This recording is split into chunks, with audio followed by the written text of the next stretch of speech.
So, you were talking about the changing face of Indian cinema. You just talked about the kind of cinema that you've done, larger than life, very rooted in sort of the Indian family and so on and so forth. Is Karan Johar's cinema likely to change? It has already changed. It's like I'm never given credit for it, though. If you really see my trajectory, I moved from bubblegum to family, of course, which was in the same zone. I went from there, I spoke about infidelity. I spoke about the misinterpretation of a religion. I've spoken about unrequited love. I've just directed a film where the leads don't end up together at all in the end. It's an unfortunate, tragic end. It divides love and friendship. But I don't think I'm ever given any credit for anything. I directed a short film that spoke about, being in the closet as a homosexual man. I've done my things. I produced films with unusual content as well. Like we produced Kapoor and Sons this year. We talked about mental health in a film called Dear Zindagi. Dharma Productions and me have done so much. But no, I'm not going to get the credit because I still dance on a reality show. And I still host a talk show. And I still do things. I still will show up at Cannes. And I'll be at Davos. I'll be in your face. I'll annoy you to death if you want to be annoyed. You're not going to give me the credit that I deserve. And I've accepted Why do you think that's the case? It's just the way it is. When you're just in everyone's face, either people accept you, envelop you, embrace you and love you, or they just diss you because they're just possibly unhappy in their own lives. So what next for you then, Karan? The book is done. Maybe you will start to get credit for changing the way that your movies are evolving. I do believe that, we're in a strong process of evolution where it comes to my company. I believe we're doing a lot to change the content. We're dabbling in different genres, working with new talent, trying to kind of push the envelope, if not tear it sometimes. Whether or not I get the credit is immaterial.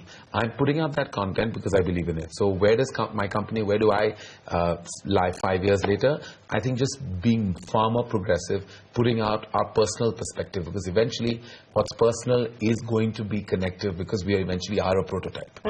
We represent, one of us is like a million of us somewhere in the world. So again, how do you reconcile this need to want to experiment with different genres, the need to want to experiment with new talent, with the fact that you're scared of failure, you're terrified of failure, and that commercial success means so much? Yeah, but I'm terrified of it. It doesn't mean that I won't embrace it if it happens. If I do something that is path-breaking and it fails, I will learn to live with it. I fear it, but I will never diss it and run away from it.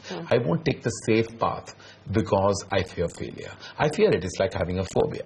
I don't want to lose the success I have. I don't want to lose the position I've reached. I don't want to fail. I don't want to be a has-been. These are fears I have. These are fears of any successful artist. So what do you intend to do to stay relevant? Is to stay relevant. That's the only, you answered your question, therein lies your answer. Relevance is so important, is to actually hear the voices that surround you, is not be deluded by your own aura and achievement. You can't be like a fan of yourself if you want to succeed. You have to have your ear to the ground. You've got to hear people's opinions, like we started our conversation with. You have to read what people have to say about you. You have to envelop the criticism. You have to accept the criticism, and you have to acknowledge what's great about you and leverage that. You've got to keep your eyes and ears open. Which is what I believe many members of my industry do not do. They don't listen. They just listen to their inner voice. But what is the inner voice? Inner voice is sometimes your ego. It's sometimes your delusion. It's not necessarily always your instinct. One of the criticisms of the place where we're at, Davos, is that it's become this sort of bubble for the elite, an echo chamber for the elite. Is Bollywood a little bit like that? Of course it is. Any very strong forces, be it political or entertainment, it's always like that, where there's a group of people who are acknowledged and revered and loved and idolized, are going to eventually land up being in a bubble, right? Because then they attract each other. But you're part of that, right? Of course I am. But it's important to take yourself out of it. How do you do that? When you actually listen to the voices that are not in that bubble. I can't keep meeting people within that bubble and be happy with what I've achieved. I've got to hear the negatives. I am surrounded by no men, not yes men. I hire only those who can tell me the truth. I don't fear the truth. When I sit in meetings with my team in the office, I tell them, do not tell me what you liked about this film. Tell me what you did not like about it.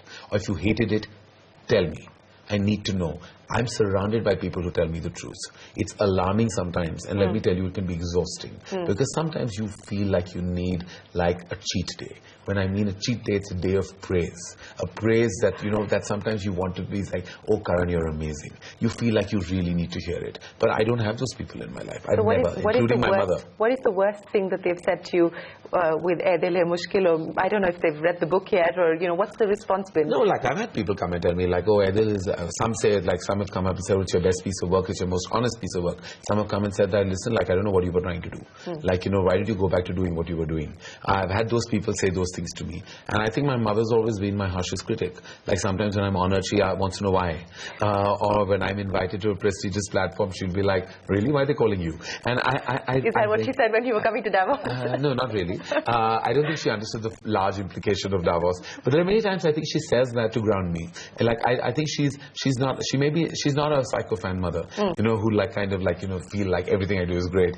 And fortunately for me, I've built relationships around me that do the very same. And I find that I'm not that person sometimes to them, like to people in my life. Like I feel like I can lie to them about sometimes even when I don't think what they're doing is great, because I feel I don't want to break their heart. But fortunately for me, I'm surrounded by people who tell me the truth, and I think I'm a rare species. So can I do a rapid fire with you? Of course you can. I don't have a buzzer though. No, you don't have a hamper either. I don't have a hamper either. Yeah. Okay, so you know, you did this for us for CNBC TV 18 at our India Business Leader Awards, and you actually did a rapid fire round with the president, yes. Pranab Mukherjee. So I'm gonna try and throw some googlies your way. What is the story that you would like to tell? What is the story that I would like to tell? I don't know, that's a tough question. If you're asking a filmmaker to tell a story, I mean, I'd like to tell a true story. I don't know whose though. I have never told a true story. I would love to write a true story, a story that I actually believe, like I would love to tell the story of Guru Dutt. If you ask me, like a filmmaker like him, I would love to say his story. But if I was allowed to say everything. The best interview that you've ever done? As who I've interviewed? I don't consider any of my interviews on Coffee with Karan like great interviews, because they're more like pop culture interviews. Okay, let me change that then. Who would you like to interview? Who would I like to interview? Meryl Streep. Meryl Streep, Yeah. okay. I anything about me. I just like to just sit with her for 1 hour. Doesn't matter if she doesn't do an interview with me. I just want to have a meal. It's my only list on my bucket list. I don't care. I can die and go to heaven right after that. I'm hugely obsessed by her, and I'm not anyone's fan, not anyone's, but hers I love. Okay. So that speech that she made, I think I watched it about 50 times. 50 times? Yeah. A movie that you watched and you hoped that you would have had something to do with it. Produced, directed. Was Dangal actually. Recently, a film I can just recently in my memory was Dangal. I was very moved by it, by its sheer simplicity. I wish that it had come to me as a film. I mean, it's one of the proudest films I've seen. In fact, the last great film I saw was of the same genre was Shakti India, which I saw in 2007. 9 years later, if I saw a great film, it was Dangal. Okay, Donald Trump believes that Meryl Streep is the most overrated actress. I'm going to ask you, who do you believe is the most overrated actor or actress, or actually actor? Oh, there are many. I won't mention names. But That's not fair. Overrated actress? No, there are so many. I think, no. I mean, I don't want to mention names because I don't want to land up hurting or upsetting anybody. But there are plenty. We're surrounded by overrated actors and, you know, unjustified stars. But no, calling Meryl Streep overrated... I mean, I don't know how to even respond to that statement. If there was one thing that you could change about yourself, what would it be? One thing that I could change about myself is my ability to want to please people. Like I just want freedom and from having no validation from anyone. I just wish I was liberated of that. I just wish I didn't need any validation. Okay. Karan Johar, the director, Karan Johar, the producer. The director, producer is just a great, a reason why I'm a director in the first place. So it's a great reason to do additional things. But no, my primary passion is filmmaking, is directing. 5 years down the line, where do you see yourself? Alone and doing the same thing. So you're clear about that, alone and doing the same thing? The same thing, yeah, pretty much. I don't think anything drastic is going to change in the next Why 5 not? years. I mean, yeah, I'll just try and make more movies, probably go into digital, probably make some more path-breaking, you say, get more into trouble for perhaps doing few things that might get caught up on.